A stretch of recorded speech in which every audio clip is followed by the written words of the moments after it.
Hi, welcome to 3Questions with. Got my friend Scott Rosenthal with us from QTax. Hey, Scott, welcome to the show. Good morning, Kevin. How are you? I'm living the dream every day, my friend.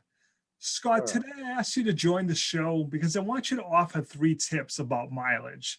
I know as a business owner, this is something that I often struggle with.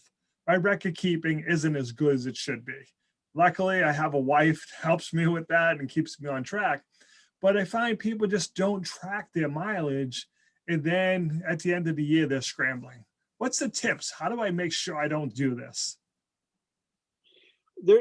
Well, you told me I had to do 3. So first thing you do, January 1st, go out to your car, truck, whatever, turn it on, take your phone, take a picture of the odometer. Fast forward to December 31st. Go out to your vehicle, turn it on, take a picture of your odometer. Print those pictures out, put them in your tax packet. So you've got beginning, ending mileage. Second thing, and this is the IRS's terminology, but they say contemporaneous record keeping. There's a couple of 3 ways to do it. One is an app. MileIQ comes highly recommended. I don't use it, but I have clients who do, who swear by it, said it's very easy to use. I can't use the phone all that well, so I don't use that. You know, there are still, you can go to Staples and pick up a mileage logbook.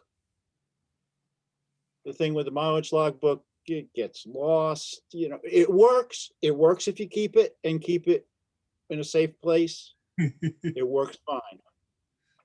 The method I use is I have a daily journal. And in fact, today I'm going to pick up and drop off stuff at 2 clients. When I get back home, I'll cross that off on my to-do list, but then I'll go to a spreadsheet, Excel spreadsheet, and in there, there's today's date. I'll put today's date, the clients I picked up, dropped off, or whatever, and the mileage. So at the end of the year, all I have to do is print out that spreadsheet. I have my mileage. And then if I get audited, I have the spreadsheet and I have my journal. Say, hey, Mr. Auditor, here's the book, go through it. So is that enough, Scott? Because I guess it comes down to getting audited, and that's going to suffice, right? 99.99% yes. Yep.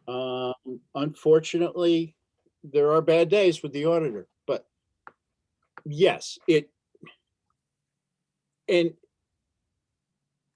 if the revenue agent, AKA the auditor, said no, I would just go to appeals. Yep. I would say, what more do you want? Right, yeah, yep.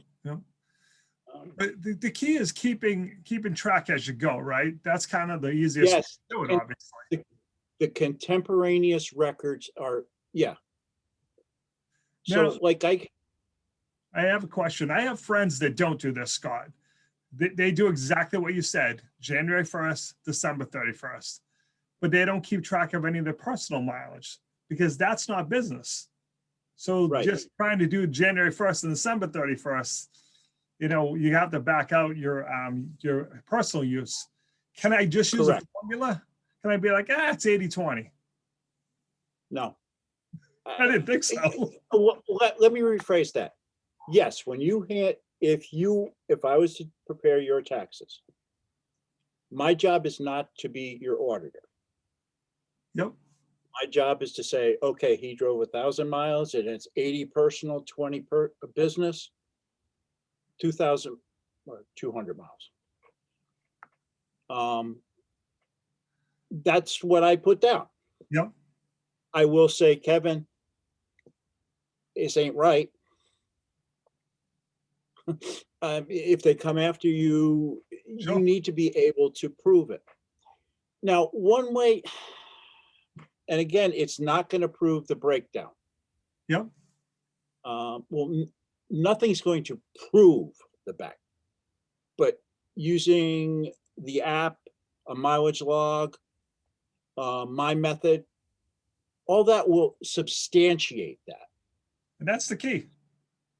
And then if you don't go out to the car on January 1st because you're hungover, or December 31st, whatever, give or take a couple of days, you're fine. But during the year, when you pull into Jiffy Lube and you have your oil changed, keep that. Put that with your tax records, because on that repair order or on that order, they will have your mileage. That's smart. Like I said, because it just shows that there truly is how much miles you put on there. Like I said, you have a second source. That's smart. I never thought of that. Nothing's bulletproof because there's no way you can prove. But having an organized method that you continue to use, and that, again, every now and then you get that person who's being a stickler and you got to fight it.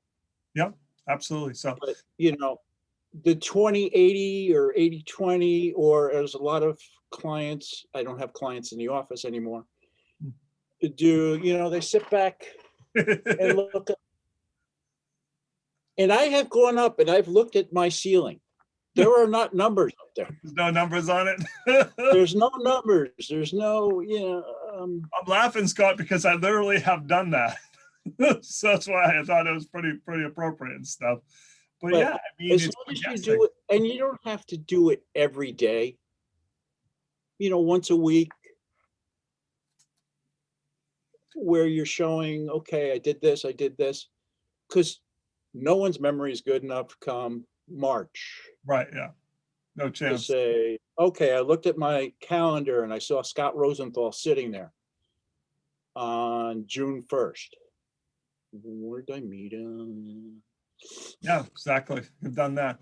But I know I have friends that really do swear by the apps, Scott. It shows, hey, you left your house and went here. So you can look at it. Like you said, if you're waiting till Friday to recap, you can yeah, okay, that's true. I remember, I had Scott Rosenthal in my calendar. Oh yeah, my first trip was to Panera. So that's where I met him and stuff. I have friends that are enjoy those apps, like you said, because they can't remember. I mean, some days it is Friday and I look at my calendar from Monday and I'm like, I don't remember what I did, or you forget to put it in and stuff. So cool. So Scott, what's the best way for people to reach out to you if they have questions about this or anything else tax related? They can reach me. The best way is to send me an email at scott@QTaxLLC.com. Because Awesome. that's their 24/7. All right, Scott, I really appreciate season. I'm sorry. I appreciate you taking a few minutes to jump on the show with us. And as always, thanks for being my friend. All right. You too, Kevin. Thanks a lot. Yeah.